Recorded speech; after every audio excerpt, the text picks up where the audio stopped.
good realtor can be the difference between a bargain or a money pit, especially when you're buying your first home. But how do you know you've chosen the right person for your team? Here are 4 essential things when you're selecting your realtor specifically for first-time homebuyers. Identifying experience over charm. Checking the reputation of a potential candidate. Identifying realtors based on your specific buyer needs. And 4, the timing mistake that most buyers make selecting their realtor, which can destroy the entire process. If you've ever seen those HGTV shows where the realtors walk buyers through home after home, just know that what you're seeing there, it's about 5% of what makes a realtor actually good at their job. And now, since the lawsuit against the National Association of Realtors, it's more important than ever to get quality buyer representation from the beginning, because you need to sign a contract with a realtor to even open any doors.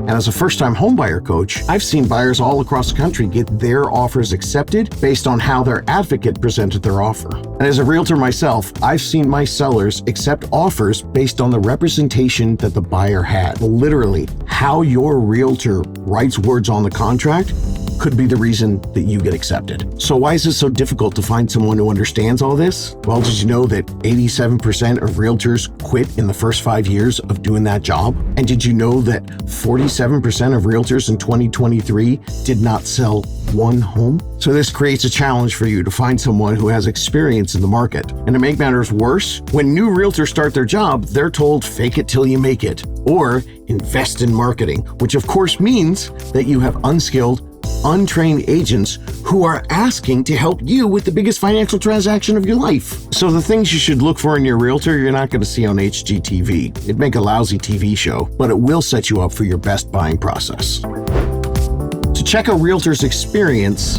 ask the following. Ask them if they're part-time or full-time, and ask them for how long. Ask them what percentage of their sales are working with first-time home buyers. It's important that they're active and working with current home buyers. Find out if they have a consistent track record of working with first-time home buyers. Are they intimately familiar and able to communicate the data of the current housing market, specifically for first-time home buyers? And finally, you shouldn't get bad vibes from your realtor, but don't set the expectation that you absolutely have to find that dream TV realtor personality. Understand what you're looking for and be ready to adjust. You're looking for someone that has a history, someone who's seen the inventory in your area, someone who has great relationships with local vendors, from termite people to inspectors, as well as, of course, someone to help you with your home loan. The real estate market is always changing, and great realtors are diligent people that are staying up to date with the current data.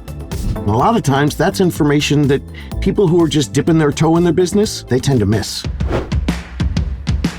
Reputation goes hand in hand with experience, but it's not the same thing. Just because someone's stuck around for 5 years doesn't necessarily mean that they've built up a good reputation. And just because a certain realtor has a big name backing them doesn't mean that realtor has the necessary experience to be good for first-time homebuyers. Most big brokers give first-time homebuyers to their junior agents as a method of on-the-job training. They learn right alongside their buyers. The representation that you choose to be at the center of your financial transaction says a lot about you, and the other players in the transaction, they're going to take notice. For example, if an inexperienced agent presents an offer with an FHA loan incorrectly, that offer might not get accepted. In comparison, we had a single mom looking to buy a home in Queens. They put an offer in and it was about to go into a bidding war, but the listing agent had a relationship with her buyer's agent. Because of that, the seller trusted that this deal would go through smoothly. They accepted their offer, and the buyer didn't even have to get into a bidding war.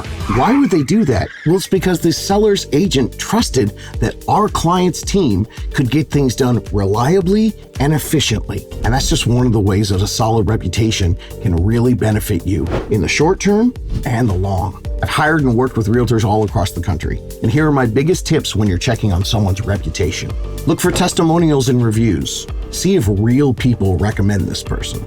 You can look them up on the Department of Real Estate website to see if their license has been suspended.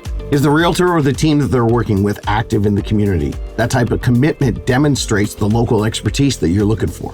The next topic is fairly important. It's factoring in what you need as a buyer. As I mentioned, not every experienced realtor likes to work with first-time homebuyers. It takes a special mix of education, patience, and motivation. And they need to understand your specific needs, like should you do FHA or conventional? Are you potentially a VA buyer? Should you look at a USDA loan? Is there an opportunity to use a mortgage buy down so you can get a cheaper mortgage rate? You see, it's no small task. And each region might have specific regulations and opportunities, so it's important you find someone intimate with all the knowledge of what happens in the area that you're trying to buy a home. Here's how to pick a realtor that meets your first-time homebuyer needs. Like I said, a local professional is a must. Now, like the right realtor, the right lender will keep you educated and informed throughout the process. So look for a realtor that has a relationship with a local lender, specifically someone who wants to work with first-time homebuyers. Not only is staying educated and informed important, but the communication with a realtor-lender relationship, it brings speed, efficiency, and everything you need to have a smooth transaction. In a highly competitive market, getting an answer quickly from your lender can be the difference between you getting the home or your competition. Above all else, the timing of when you choose your realtor is everything. Too many people wait too long to choose a realtor because they're afraid they're going to be bothering them. Some of the best advice that I've given first-time homebuyers to get them in a better position to buy can take 6, 8, 12 months or even longer. Things like improving credit scores, managing debt correctly, figuring out how much of a down payment you need, and then saving for it. All these things take time. And the more time you have to improve them, the better purchasing power you'll have later. If you could make a small change today that would result in thousands of dollars of savings when you buy a home, wouldn't you do it? A good realtor can help you take care of these things ASAP. But traditionally, most people wait too long and they call the realtor right when they're ready to start going looking at homes. This misses valuable opportunities that can make a big impact on how much home you can buy. And a good realtor is happy to help you with these things long before you're ready to start writing offers. A good realtor is about options. They're going to be able to tell you where you are today,